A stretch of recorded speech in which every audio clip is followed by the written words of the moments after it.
And I should say that we should be grateful to President Trump, because today in Moscow I hear they're saying that it snowed. You know, it's raining here, it's very cold, so now we can blame him for that and American imperialism. That's, you know, it's all their fault. That was Russian President Vladimir Putin having a little fun at America's expense earlier today. And that seems to be going around these days, the mocking of the United States and its president. Leader of the free world is something of a term of art, which has been a title ascribed to the United States since the late 1940s, after World War II. It's something Americans have been intensely proud of, even if perhaps other countries felt a little diminished by it. Count Russia in that category. But in just 134 days, Donald Trump has managed to dismantle America's position of global leadership. Today, no one who isn't already a Trump sycophant refers to Donald Trump or to the United States under his leadership as the leader of the free world. As if to underscore that point, Donald Trump this week abdicated America's leadership on the definitive issue facing the planet: mankind's fight to slow down the effects of climate change. As of today, the United States will cease all implementation of the non-binding Paris Accord. We don't want other leaders and other countries laughing at us anymore. I was elected to represent the citizens of Pittsburgh, not Paris. Former Secretary of State John Kerry sums it up this way in an interview with MSNBC's Andrea Mitchell. Well, my immediate reaction is that it's an extraordinary abdication of American leadership. It is a shameful moment for the United States to have unilaterally walked away from an agreement which did not have one other country requiring us to do something. It was a voluntary program. We designed the program. The president was not truthful with the American people today, and the president who talked about putting America first has now put America last. Now, the world's new titular leader will either be China or come from the European Union. Think of Germany and France. In fact, here's the French president, Emmanuel Macron, making his case for the title. Tonight, I wish to tell the United States, France believes in you. The world believes in you. I know that you are a great nation. We all share the same responsibility. Make our planet great again. So why would Donald Trump toss out America's position of global leadership by pulling the United States out of the Paris Agreement? Something that, by the way, won't even kick in until 2020. Spoiler alert, it wasn't about Pittsburgh. We'll tell you the real reason he did it next. News doesn't just break. The rest of the world applauded when we signed the Paris Agreement. They went wild. They were so happy. For the simple reason that it put our country, the United States of America, which we all love, at a very, very big economic disadvantage. They don't put America first. I do, and I always will. Joining us now, Michael Grunwald, the senior writer for Politico magazine, and back with us, Max Boot. Michael, you know, Brian Deese, former senior advisor to President Obama, pointed out today on Twitter that the Paris Agreement was entered into force on 11/4/2016, November 4th. The earliest that Trump could even exit it is 11/4/2020, the day after the 2020 election. So if this wasn't about really ending the agreement, which you can't do for 4 years, what was it about? Well, it was about politics. It was about sort of extending a middle finger to the rest of the world, sort of reinforcing his brand as a global renegade who won't let all those foreigners tell America what to do. And it was reaching out of his base and reminding him that he shares their resentments of, you know, smarty pants scientists and fancy pants global elites and the tree-hugging squishes who look down on the real Americans who, you know, dig coal and drill for oil and do real American kind of things that he likes to align himself with. And, you know, Max, you could hear in Donald Trump's voice and sort of see in his affect when he talked about the rest of the world applauded when we signed the Paris Agreement. That applause bothers him. Yeah, I mean, he's got real contempt for the rest of the world. I mean, there was a very telling quote in the Washington Post from a senior administration official saying that the fact that this annoyed the Europeans was an added bonus for him. So the fact that it alienates the rest of the world is actually a benefit from his standpoint, because it shows that he is following this nationalist, populist philosophy and attacking globalism, which is not what is in America's true interest, because we have prospered because of this American global system that we helped create in 1945 and have underwritten ever since. And Trump is destroying it, not just with the Paris Agreement, but with pulling out of the TPP, the Trans-Pacific Partnership, by refusing to affirm Article 5 of NATO, by flirting with pulling out of NAFTA. He is destroying the underpinnings of American power and prosperity, and he doesn't realize it.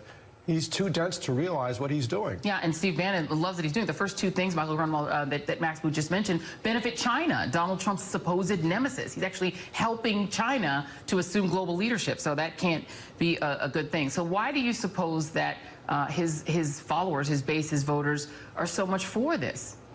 Well, remember the campaign. It was really about anger and resentment. If you went to any of those rallies, it was about calling out the Mexicans, calling out the Chinese, this sort of just lashing out at the world, at people who didn't look like his supporters. And this is more of that. You know, it's about, he's portraying himself as the kind of Obama's photographic negative, where, you know, Obama hung out with his cosmopolitan elites and his citizens of the world pals. You know, this is the opposite. This is saying, you know, screw you to those people. Yeah, and, you know, Max, you know, Sean Spicer today in the press briefing, he actually admitted that the White House does not actually have another plan. You know, you have cities all over this country that are saying, no, we're going to go ahead and follow the Paris Climate Accord rules. You have states that are entering compacts to follow them anyway. He can't stop them from doing that. They actually don't have a plan B. Right. I mean, this has nothing to do with the merits. I mean, that's pretty obvious, because everything that he said about all the costs imposed by the Paris Peace Accord, it's all BS. It has no relation to reality, because it's a voluntary, non-binding agreement. He could have reduced it. He, in fact, is reducing the targets so that we could actually reduce our compliance while staying within the framework of the Paris Agreement. So it's not about the merits. It's about this symbolism of this big up yours to the rest of the world.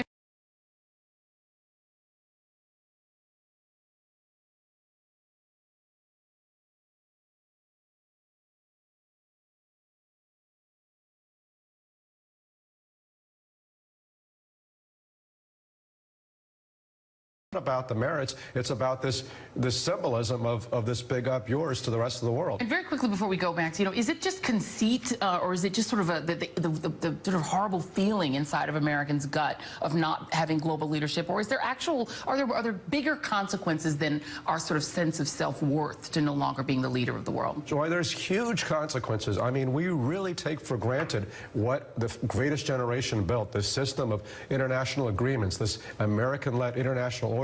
We have been the biggest beneficiaries of it since 1945, and we take for granted all the wealth we've accumulated, all the peace that we've enjoyed. We don't understand how fragile that is. If we pull back, predatory states like Russia, China, Iran, North Korea, they move into the vacuum, and we're going to pay the price. We learned that before in 1941. We learned it in 1917. We will learn it again at great cost in the future because of what Donald Trump is needlessly, recklessly, and mindlessly doing right now to destroy the underpinnings of the American-led international order. You know, in my lifetime, 99% of Republicans agree with what Max Boot just said. That is what is so insane. Max Boot and Michael Grunwald both have amazing pieces on this. You guys should Google them and read them. And coming up, thank you both, gentlemen. And coming up, Russia's problems are making it harder for the White House to do anything. Well, the Russia problem is making it harder for them to do anything, including the president's plans to gut Obamacare.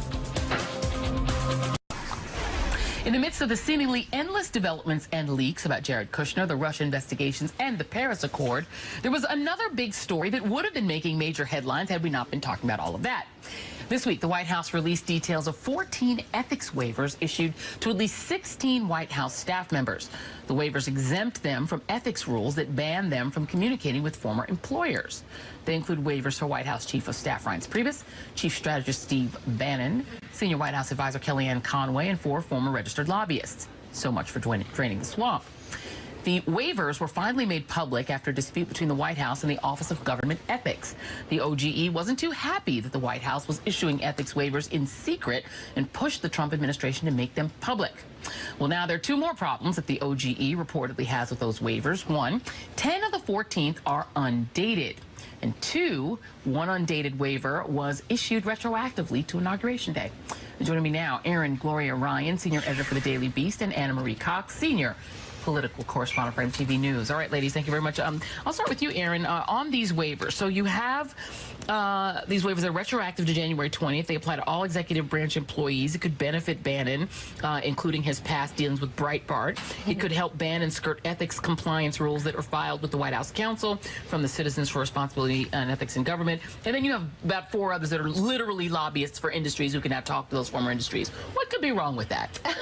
Well, you know, to be fair, every single administration issues ethics waivers when it comes to members of, you know, their circle in the executive branch, because people's work, you know, sometimes comes in conflict with their new jobs in the White House. But this Trump administration has issued more waivers in 4 months than the Obama administration issued in 8 years. And I think that should set off some alarm bells. It seems to me as though, you know, you often hear Donald Trump is playing chess, you know, multi-dimensional chess. But really, it seems like he's playing hungry hippos.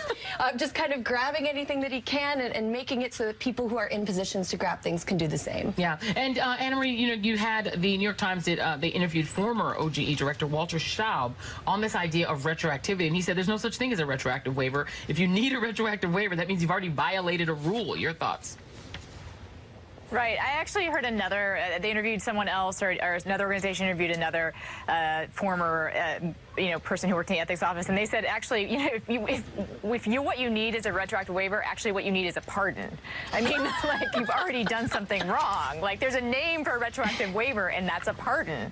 You know, like, that means you know that you did something that violated the rules if you're asking for it to be wiped out retroactively, right? Yeah. So I wonder what it is they're literally covering something up, right? I mean, they're covering a lot of things up, but they're covering up something now because some rules are violated, or else they wouldn't have to, you know, issue these to be retroactive. And let's be very clear, like Go ahead. No, go ahead. No, I was going to say, like, well, the Steve Bannon one is so he can communicate with Breitbart, you know. So we have an official propaganda wing of the government, like, operating out of the White House. I mean, this is scary stuff. I mean, we can laugh about it and we can be incredulous about it, but you know, there's an official government organ operating out of the White House, and it has a White House press pass too. That's just so strange and unsettling. I mean, I'm glad we're talking about this. Right.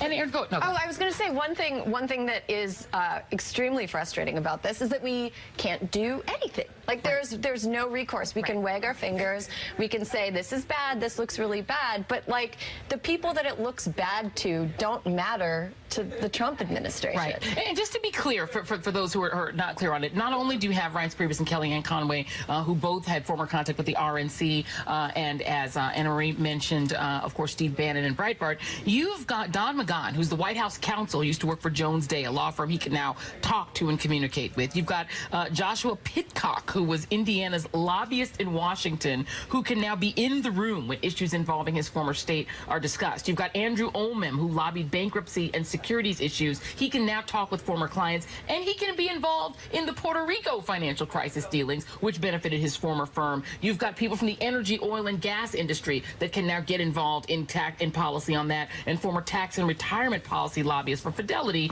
who can now talk about tax policy. So it's actually, they can still weigh in on policy that benefit their former industries. We're going to talk more about this, but stay with us. Up next, another Obama success that the current president is targeting.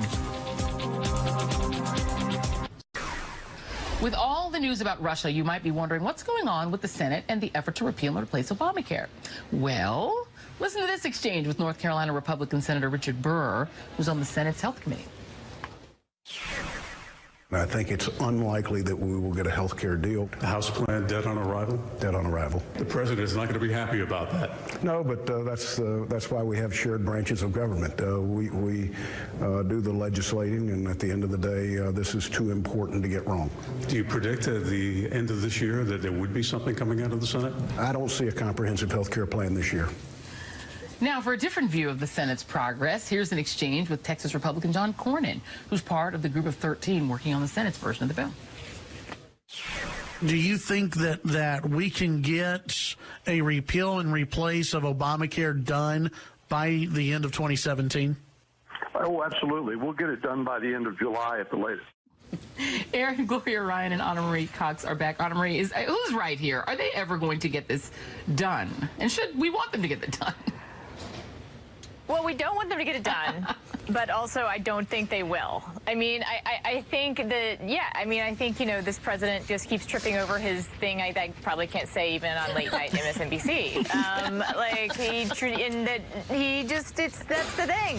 He's just stepping on it all the time. And in this, you know, the Russia investigation and these other various scandals, that's one of the reasons why the Senate is mad. I mean, I think that one of the reasons why Burr said what he said is like I think that senators are trying to telegraph to the president, clean up your act, or else we can't even do the stuff that we thought we were going to be able to manipulate you into doing. You know, like we can't even pass like all the old-fashioned GOP stuff that we thought we were going to be able to do behind your back, the President Pence stuff. But one thing that they can do that is, but you know, they're go on. Right. I think I know where you're going. Go ahead. You know, you said President Pence, and when you say Pence, I say get rid of the right to abortion. So, listen, Aaron, there is progress on one front, if you want to call it that, on the Republican side, and that is going after women's liberties, you know, going after women's reproductive rights and going after the birth control mandate. The New York Times and Vox are reporting that the White House is acting to roll back the birth control mandate for religious employers. They're using religious exemptions to do that. They're going after Planned Parenthood. They're getting that part done. Right. And when you said progress, I think it's funny. It's Handmaid's Tale style progress. It's definitely not actual progress. So something happened this week that was a little disturbing, I think, to people who care about women's health, women and people who care about women. There was a draft of a proposed rule change that would change what kind of employers are allowed to use religious exemptions to stop covering contraceptives for their employers. Now, people in Washington who were watching this knew that something was coming down the pike, but they didn't know to what extent it would affect just, you know, how many women it would affect and how sweeping the change would be. This is so much bigger than people thought it would be. This proposed rule change would affect any employer. It would allow any boss to stop covering contraception for religious or moral reasons. Would this need to go through Congress? No. This is a rule change that goes through it goes through the Health and Human Services Committee, and now it has to be approved by one more person, the OMB. Yeah. And there's nothing really that can happen besides like a lawsuit after the fact. Yeah. And Anna Marie, then you look at the senators who are actually working on the health care bill, and if we put up a list of them, there's something that they all have in common. Oh, there they are. There's a few things that they have in common. There aren't any women making these decisions. Weird. That's so strange. In a way, we have to be grateful that they're not going to be able to do this healthcare thing if Burr is right, because actually one of the justifications for this rule change is that women already have plenty of access to birth control, and they cite Medicare and they cite Title X as being ways that women have access to birth control, which is, as I know the wonks among us know, that those are actually targets of the Trump administration. As you know, the Trump administration changed the rules around funding of Title X organizations so that if you provide abortions, you will not get funding from a state, which means whatever. They don't want women to have birth control, and they're pretty straightforward about it. And they're pretty straightforward that it has to do with women's sexual behavior, not with an objection to abortifacients. In the rule change, they cite the negative outcome of increased sexual activity outside of marriage as being one reason that birth control, that you shouldn't necessarily provide birth control to young women. Right, and it's only birth control that you can object to. It's only birth control. That's the only thing you can have more. You can't, not blood transfusions, not Viagra, nothing else religion could have objections to except birth control. Not Viagra? No. Shut the front door. Anna Marie Cox and Aaron Gloria Ryan. 3 names apiece. Thank you for being here. Really appreciate you both. And that is tonight's Last Word. Thank you very much. And the last word is next.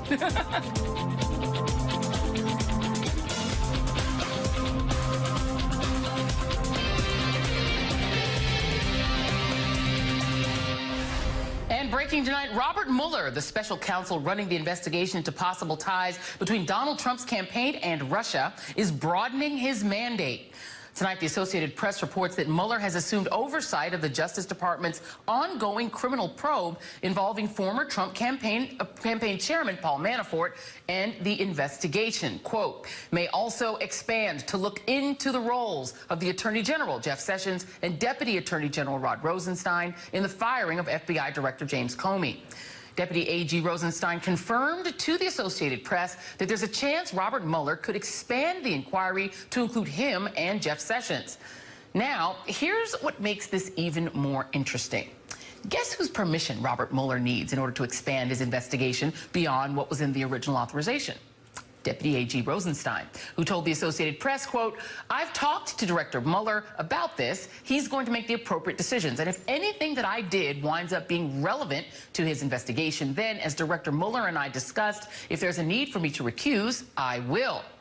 You heard that right. The Deputy Attorney General may recuse himself from any oversight of the special counsel if the special counsel starts investigating him.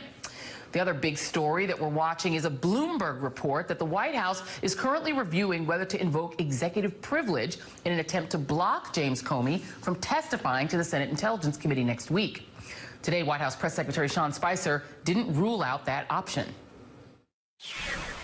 Is the White House going to invoke executive privilege to prevent James Comey from testifying before the Senate Intelligence Panel next week? That committee hearing was just noticed, and I think obviously it's got to be reviewed. So that is not a no? No, I was just saying I don't. Literally, my understanding is the date for that hearing was just set. I have not spoken to counsel yet. I don't know how they're gonna respond. And late tonight, top Democrats on the House Judiciary Committee sent a letter to White House counsel Don McGahn warning the president not to block Comey's testimony, writing, use of executive privilege to block Mr. Comey would be a mistake. We also warn you that the public would likely, and perhaps rightly, view the decision as obstruction of justice. And according to a new report, the White House and the Justice Department may have good reason to be concerned about Jim Comey's testimony.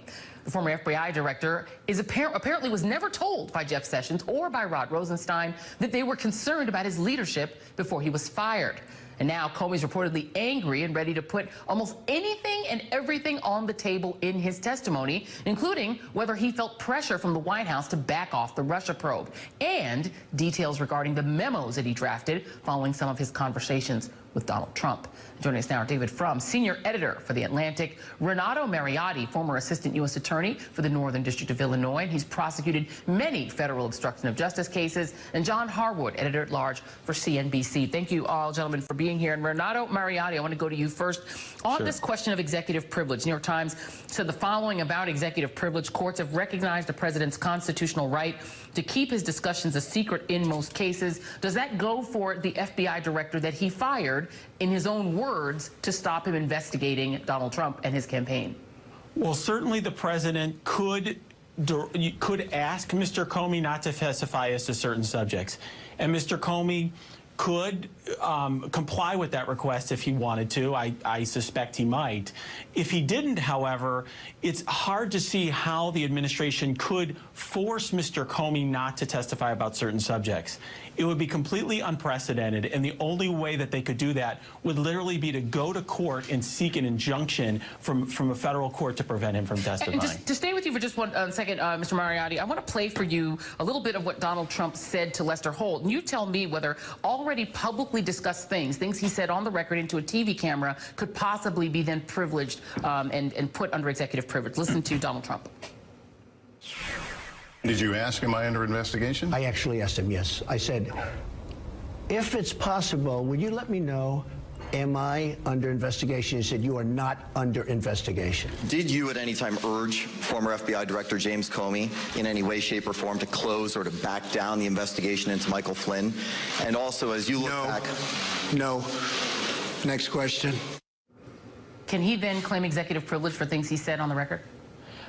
No, he could not. So the point of executive privilege is to protect sensitive information, private confidential information. So if the president waived that privilege by disclosing those communications to the public, then there would be no privilege. There would be a debate over, I'm sure, between the administration and Congress would be the scope of his waiver. In other words, did he waive the entire conversation or just certain portions of that conversation? But certainly there would be a waiver over the portions that he's discussed with Lester Holt and others. And John Harwood, you know, so far the cover that Donald Trump has enjoyed has been because Republicans, even in the Senate, have been loath to really go after him without also sort of carrying along all this baggage about unmasking and other things. Lindsey Graham, who gets a lot of credit in the media for being tough on Donald Trump, had this to say on Fox News about Comey's testimony and his worries thereabout. You got to realize that the man is going to testify has just gotten fired, and his team or people around him been leaking a lot of stuff. So here's what I worry about, that he'll just focus on his conversation with the president and not answer any other questions because of the investigation. That would be a hit job on President Trump. And John, from your reporting, do you get the sense that if Donald Trump were to try to use executive privilege to force Jim Comey to be silent rather than testify, that he'd have the cover of Senate Republicans? I think every time Donald Trump takes these risky moves, like firing Comey, like trying to block his testimony if that's what the White House ends up deciding, their reservoir of support from Republicans gets thinner and thinner. Republicans find it more and more difficult to justify what the president's doing. With the president having discussed, first of all, that he asked James Comey if he was under investigation, you've got to wonder, why would the president feel motivated to ask that question? Secondly, the fact that he has said that he fired James Comey thinking that the Russia investigation was fake news. Who would think in that circumstance that President Trump would be trying to block that testimony for a good reason, for a reason related to the principles of protecting advice to the executive? Very few people and very few Republicans on Capitol Hill. I mean, do you concur with that, David? I mean, so far Republicans have shown a complete tolerance for almost anything, no matter how scandalous. Donald Trump could exert executive privilege, and one would presume Lindsey Graham and John McCain and others would say he had a perfect right to do it, and they'd cover him, right? Look, they've gone pretty far down the road, and in a way, the worse he looks, the farther they go, because they're trapped, right? It becomes ever more inescapable that if he sinks, everybody else sinks. But notice, Donald Trump doesn't have a legislative strategy about this. He doesn't ask the Republicans first. As John said, he makes these risky moves, he counts on the Republicans to follow him, and that's a good calculation until one day it stops being a good calculation. I want to direct attention, though, to something that was said in your setup package, because this does deserve some attention. You had that clip of Vladimir Putin seemingly denying the hack, but later in that same interview, he said he acknowledged that the hack was probably done by what he called patriotic Russians. In other words, Vladimir Putin just did to Donald Trump what Donald Trump so often does to Sean Spicer, which is he cut out his deniability from him. There's no Seth Rich story there. There's no disgruntled DNC employee leaking. There now, we don't admit the Russian state did it, but there are these patriotic Russians, hundreds of them spending millions of dollars of resources, who did the hack. And I think at this point, the whole Seth Rich story, in which one of your competing networks has invested so much energy and credibility, it just disintegrates. Vladimir Putin has disavowed it. And that's also an important moment, because it takes away the possibility for Republicans in the Senate to say this was anything other than a hostile foreign attack on the American electoral process. Yeah, and it does seem that the cover stories keep getting whisked away. John Harwood, you also had the Washington Post come out and reveal that the House Intelligence Committee, which has spent a lot of time talking about unmasking and saying Devin Nunes and others saying that's what we really should be focusing on. Well, it turns out they did it as well. Last year, the Republican-controlled House Intelligence Committee asked U.S. spy agencies to reveal the names of U.S. individuals and organizations contained in classified intelligence on Russia's meddling in the 2016 election. Same practice they accuse Obama of. There doesn't seem to be a lot of cover left.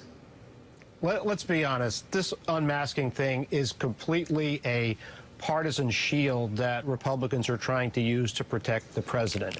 We're talking about a fact pattern that is very concerning and that I think Robert Mueller will get to the bottom of. Remember, we had the president's son said disproportionate part of our business was with Russia. Donald Trump sold a mansion in Florida for $95 million to a Russian, took his beauty pageant over to Moscow, said he wanted to be Vladimir Putin's best friend. Campaign for the presidency, never saying a bad word about Vladimir Putin. Russians had a massive hack of targets within the United States to try to tip the election in the assessment of our intelligence agencies toward Donald Trump. Donald Trump becomes president, fires the FBI director investigating the interference in the election, and then on his first trip abroad does precisely what Moscow has sought for a long time, which is place strains in the Western alliance. This could be the fishiest looking set of innocent coincidences ever, but I think Robert Mueller is going to sort that out. And Renato Mariani, I guess the question then would be, at what point does all of this fishiness become an attempt at obstruction? Is it the firing of the FBI director? Is it something else? You've prosecuted these cases. Do you see so far what looks like prosecutorial obstruction of justice, or maybe just obstruction in the political sense, the impeachment sense? Well, those are two separate questions, but certainly what would have to be proven in a criminal sense would be a corrupt intent. In other words, did the president act corruptly in the actions that he took? And that would require a look at all the facts and circumstances of the case, which of course we don't know. But some of those facts might be, for example, asking the AG and the FBI and the vice president to leave the room when he allegedly spoke to Mr. Comey, et cetera. So I'm sure Mr. Mueller is going to be looking at a lot of that, and I think what would ultimately break open an investigation would be a cooperator like a Michael Flynn. And that would be the question, David Frum, is who might be that person? You've got Michael Flynn's businesses being looked at, Paul Manafort's business being looked at. Very quickly, if you had to pick one person that might flip, is there someone that you see that could be the flipper here? Well, the flipper tends to be the person who's in the greatest legal jeopardy, and that's probably Paul Manafort because of all these disclosure rules, and there may be some tax questions as well. But remember, he was dispensed with before the administration began, so it's not clear how much he would know about goings-on inside the administration. Yeah, absolutely. John Harwood, David Frum, and Renato Mariotti, thank you very much. Thank you. Thank you. And coming up, you are going to hear Vladimir Putin agree with Donald Trump. Neither one of them want to blame the Russians for interfering in the U.S. elections. And the Russian banker who met with Jared Kushner doesn't want to talk about his meeting.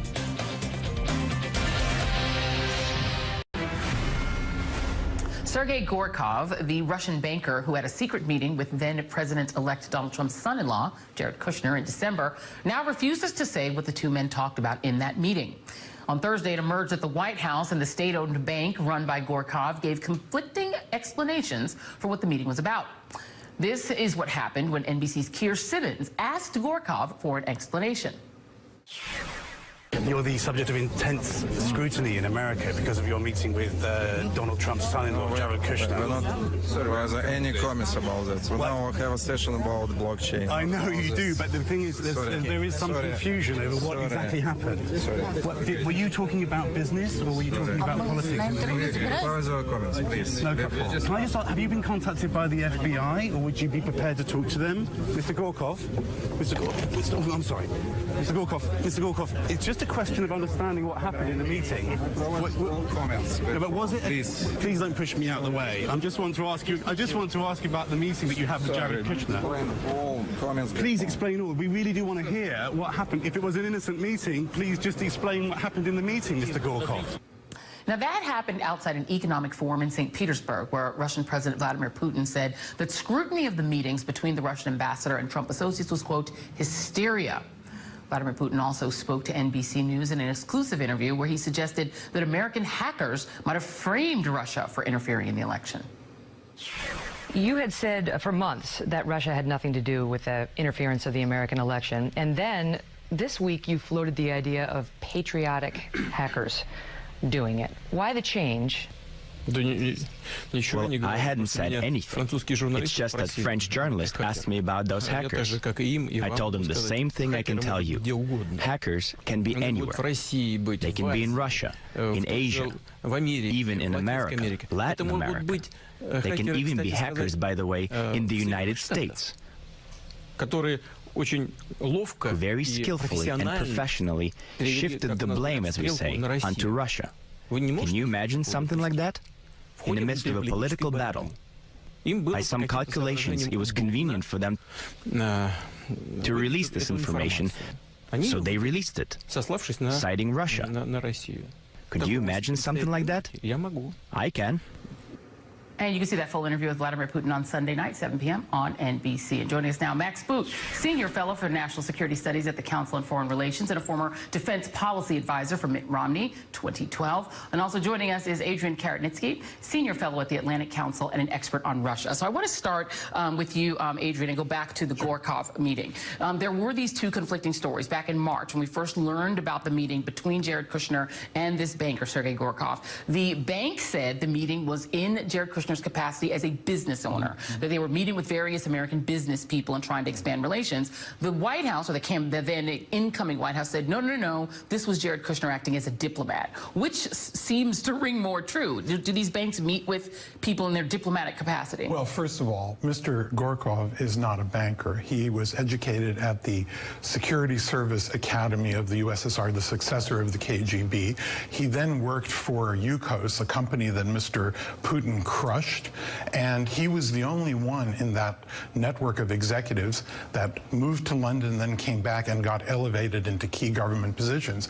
And people in that bank who fled the country, or Mr. Khodorkovsky, the oligarch that Putin crushed, believe, according to a story in Russian Forbes, that he cooperated all the way through with the security services. He may have been a plant. So Mr. Gorkov is very likely not a banker, and anyone who is in a responsible position in a transition of an elected, the elected president-elect of the United States should be open to getting proper intelligence about who he's meeting with, and to know that he's probably meeting with a Russian agent of the Russian state and in effect, a Russian security official.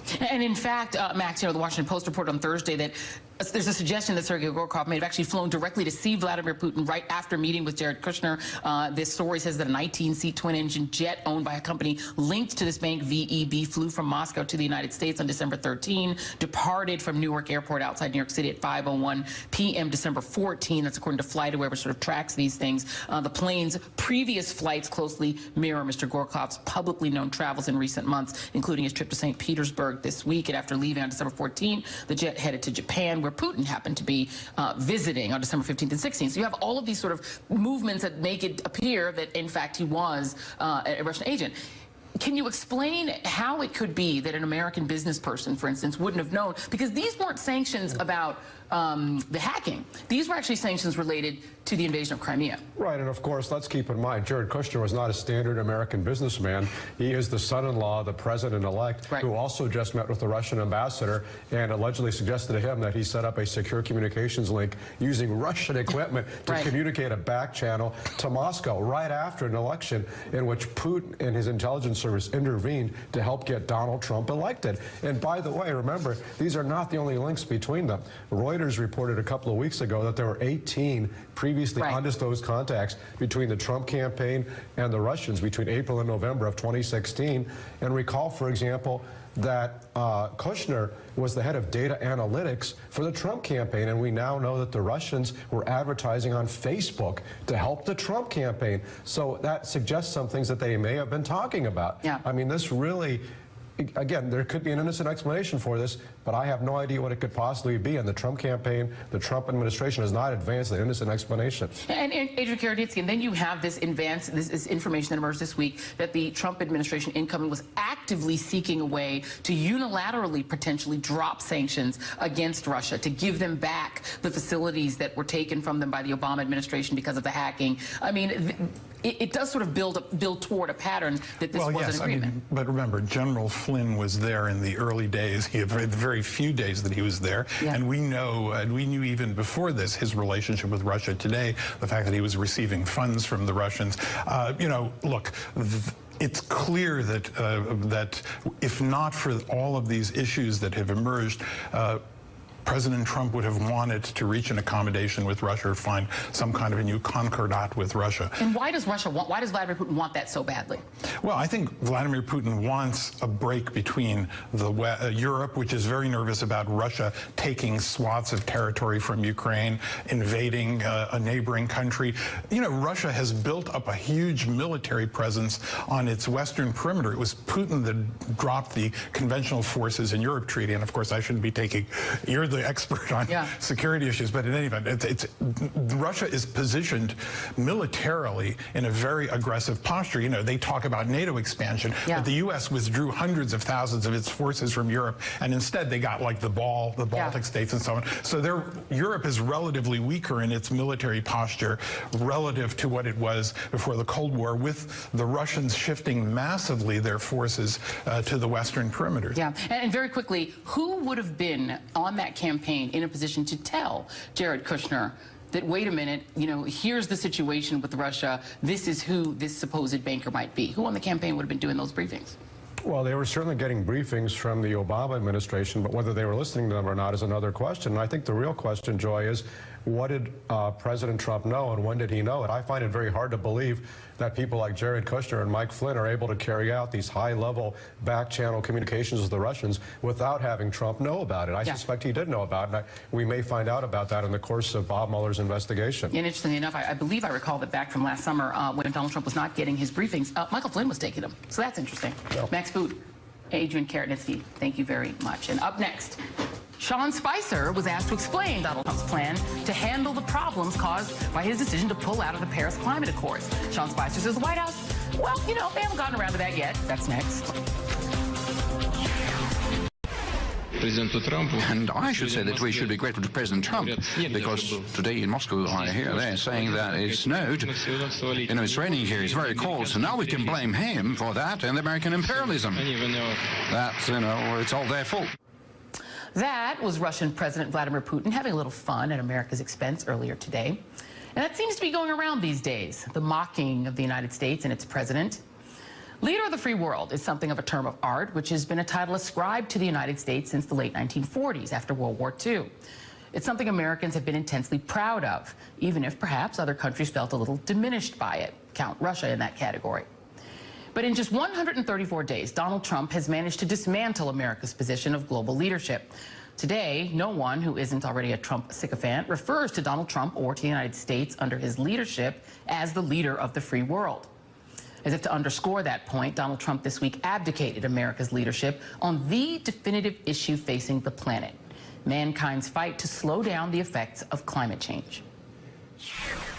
As of today, the United States will cease all implementation of the non-binding Paris Accord. We don't want other leaders and other countries laughing at us anymore. I was elected to represent the citizens of Pittsburgh, not Paris. Former Secretary of State John Kerry sums it up this way in an interview with MSNBC's Andrea Mitchell. Well, my immediate reaction is that it's an extraordinary abdication of American leadership. It is a shameful moment for the United States to have unilaterally walked away from an agreement which did not have one other country requiring us to do something. It was a voluntary program. We designed the program. The president was not truthful with the American people today, and the president who talked about putting America first has now put America last. Now, the world's new titular leader will either be China or come from the European Union. Think of Germany and France. In fact, here's the French president, Emmanuel Macron, making his case for the title. Tonight, I wish to tell the United States, France believes in you. The world believes in you. I know that you are a great nation. We all share